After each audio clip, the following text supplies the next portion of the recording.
Welcome to my new blog. आज आपण चालत विरार टू सफाळा फेरीला। चला तर आरवने सांगितल्याप्रमाणे आपण आता 5:30 वाजता वसईवरून निघालो आहोत। आपल्याला विरार टू सफाळा फेरीने जायचं आहे। फेरीचं जे टाइम टेबल आहे ते मी व्हिडिओच्या शेवटी अपलोड करेलच, सो तुम्ही तिथून बघू शकता। कॉन्टॅक्ट नंबर सुद्धा आहे त्यावरती। सो चला आपण आता इथून निघालो आहोत। आता आपण किती वाजता पोहोचतो आणि आपल्याला कितीची फेरी मिळते ती बघूया।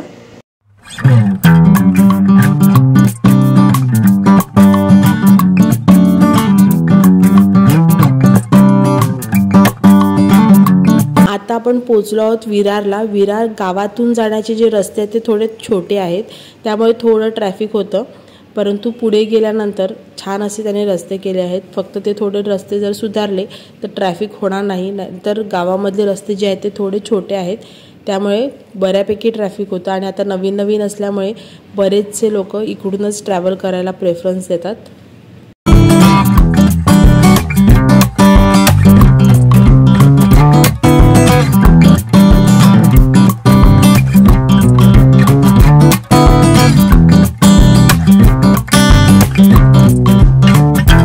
नवीन असल्यामुळे इकडे फेरीने जाणाऱ्यांची गर्दी कमी आणि बघायला येणाऱ्यांचीच गर्दी जास्त असते, त्यामुळे असं वाटतं की खूप गर्दी आहे। संध्याकाळी इकडचं क्लायमेट खूप छान वाटतं, त्यामुळे बरेच जण इथे गर्दी करतात। चला तर आता इकडे आपण तिकीट काढूया आणि त्यानंतर आपण बोटीमध्ये एंटर करूया। तुमच्यासाठी इथे मी रेट चार्ट देत आहे, तिथून तुम्ही रेट चेक करू शकता। चला तर हे बघा, इकडे बुकिंगसाठी हे काउंटर आहे आणि त्यानंतर आपण तिकीट काढलं आहे आणि त्यानंतर इतकं छान इथून व्ह्यू आहे ना, छान डोंगर दिसत आहेत आणि खूप सुंदर असा व्ह्यू आहे, शांत असं। आणि ह्याचा एक फायदा असा आहे की आपल्याला 1.5 तासाचा जो अंतर आहे ते अगदी 15 मिनिटांमध्ये आपण पार करू शकणार आहोत। वसईवाल्यांसाठी म्हणाल तर जितका वेळ आपल्याला हायवेने जायला लागतो तितकाच वेळ आपल्याला आता ह्या रोरो फेरीने जाण्यासाठी लागणार आहे, कारण आपल्याला वसई टू विरार येण्यासाठी 1 तास असा पण जातोच आणि त्यानंतर इकडून जाण्यासाठी जो वेळ लागतो तो, परंतु इतका मोठा रस्ता पार करून ड्रायव्हिंग करावं लागतं, ते वाचतं, प्लस पेट्रोल वाचतं। चला तर आपण रोरोमध्ये एंटर केलं आहे आणि आपली जशी वसई भाईंदरची जशी रोरो आहे अगदी तशीच सेम आहे। सिंधुदुर्ग शिपिंग आणि मरीन सर्व्हिसेस ह्या प्रायव्हेट लिमिटेड कंपनीने हे चालू केलं होतं आणि सगळीकडे त्यांच्या छान अशा फेरी बोट्स आहेत आणि खूप छान सुविधा देत आहेत। संध्याकाळी लेटपर्यंत तुम्हाला ही सर्व्हिसेस मिळतील आणि तुम्ही इथून बघू शकता किती सुंदर असं हे क्लायमेट दिसत आहे आणि किती छान नजारा आहे। विरारवरून फेरी निघाली की ती अगदी 15 मिनिटांमध्ये सफाळे जलसारला पोचते आणि जलसार जेट्टी इकडून अगदी त्या साईडला दिसते, ही बघा अगदी जवळ आहे, त्यामुळे खूप कमी वेळामध्ये आपण पोहोचू शकतो।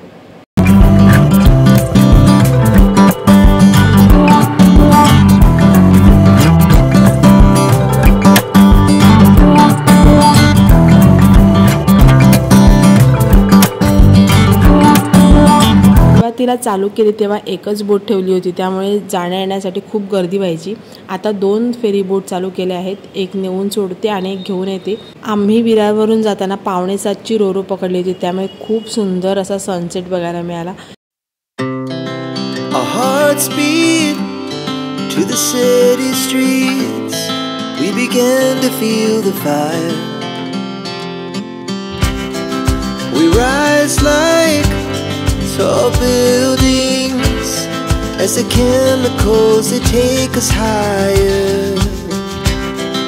The night's young and it's just begun as she puts her hand in mine. We wanna chase the night. चला तर आता आपण पोहोचलो आहोत सफाळ्याला, सफाळा जलसारला, आणि अगदी 15 मिनिटांमध्ये म्हणजे बरोबर 7 वाजता आपण पोहोचलो। आणि तुम्ही बघू शकता इकडचे रस्ते किती सुंदर केले आहेत, खूप छान रस्ते डेव्हलप केले आहेत आणि इकडचं सुद्धा क्लायमेट खूप छान आहे। फोटो आणि व्हिडिओज काढण्यासाठी खूप छान असं क्लायमेट होतं। आज मी तुम्हाला विरार टू सफाळा रोरो फेरीचा प्रवास दाखवला। आता आपण सफाळ्यामध्ये पोहोचलो आहोत, तर आपण थांबणार आहोत सफाळ्यामध्ये आणि सफाळ्यामध्ये आम्ही थांबून कुठे जाणार आहोत, काय मज्जा केली आणि येताना आमच्याबरोबर काय फजिती झाली, ही सर्व बघण्यासाठी नेक्स्ट ब्लॉग आहे तो नक्की बघायला विसरू नका। चला तर आजचा हा ब्लॉग इथेच संपवते आहे। आजची व्हिडिओ तुम्हाला जर आवडली असेल तर नक्की लाईक करा, सबस्क्राईब करा। पुन्हा भेटूया नवीन ब्लॉग बरोबर, तोपर्यंत बाय बाय।